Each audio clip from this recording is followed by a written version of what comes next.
So, how exactly does a guy go from scanning groceries to fighting interdimensional monsters? I mean, really.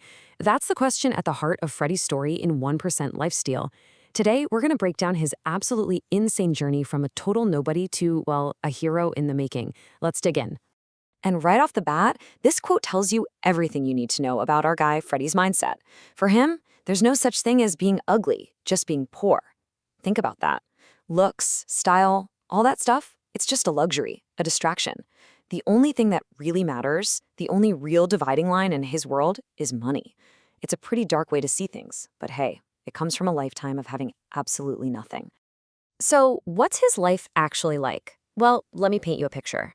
His day starts not with some gentle phone alarm, but with what he calls a metallic torture device, an old alarm clock he has to literally crank to shut up.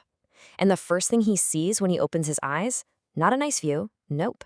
It's black mold creeping across the corners of his tiny apartment. Grim stuff.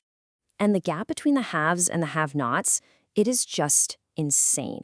Where Freddy lives, you've got busted roads, the lovely smell of wet drake droppings, and cramped old buildings.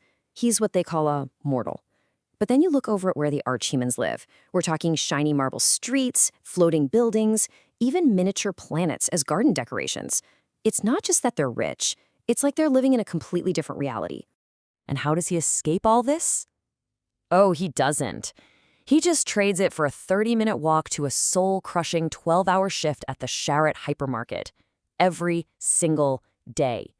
This isn't some summer job he's trying to get through. This is his life. Just this endless, repetitive, exhausting loop. Okay, so picture this. After one of those really, really bad days at work, you know the kind with angry customers and a boss who just loves to look down on you, he's heading home.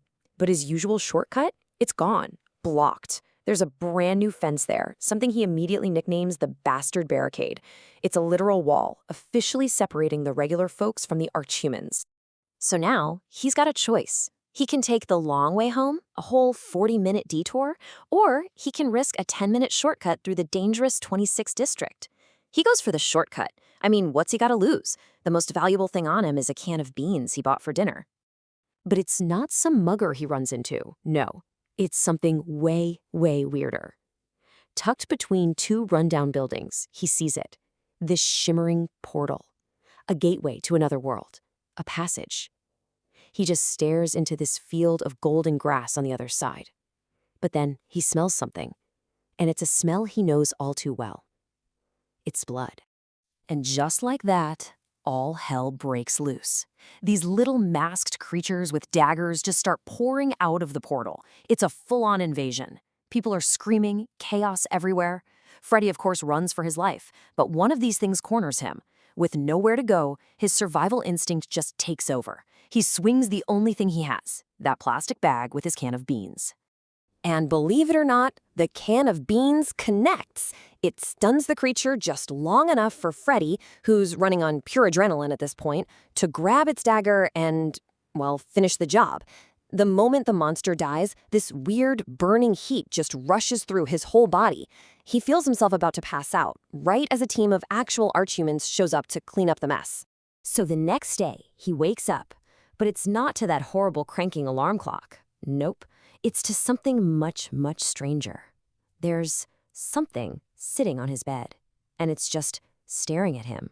This visitor is a little green ball with a face, and the very first thing it says to him is, well, a pretty creative insult.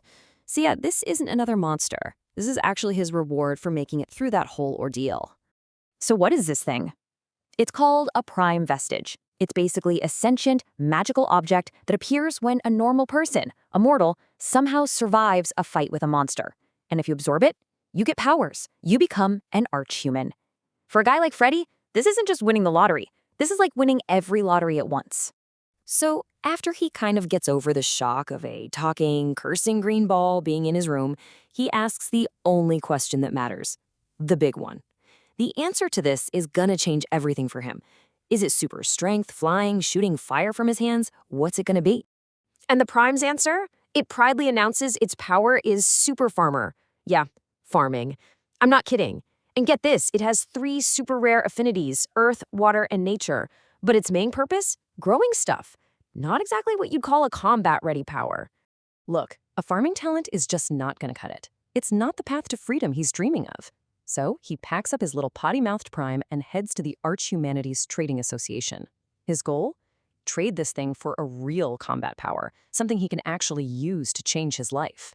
He gets into a room with this classic, gruff trader, cigar and all. They go back and forth a bit, and the guy makes him a final offer. A new Prime, 30 grand in cash, and a consulting session to get him on his feet. And that's it. Take it or leave it. The new Prime he gets is kind of weird. It's called 1% Lifesteal. The trader sells him on it, saying it's perfect for a newbie with no cash because it cuts down on what he'd have to spend on healing. So, a bit hesitant, Freddy takes the deal. All right, so he goes to his consulting session, and this super energetic consultant tells him, yeah, 1% Lifesteal is actually a pretty solid talent. Great. But then, the consultant gets curious, and he asks a question that's about to turn Freddy's world upside down all over again. So what did you trade for this? The consultant does a quick search, and oh boy, the truth is just brutal. That super farmer Prime, with those 3 rare affinities, it was put up for auction immediately. The starting bid? $70 million. The trader totally ripped him off. But then the consultant gives him a dose of cold, hard reality.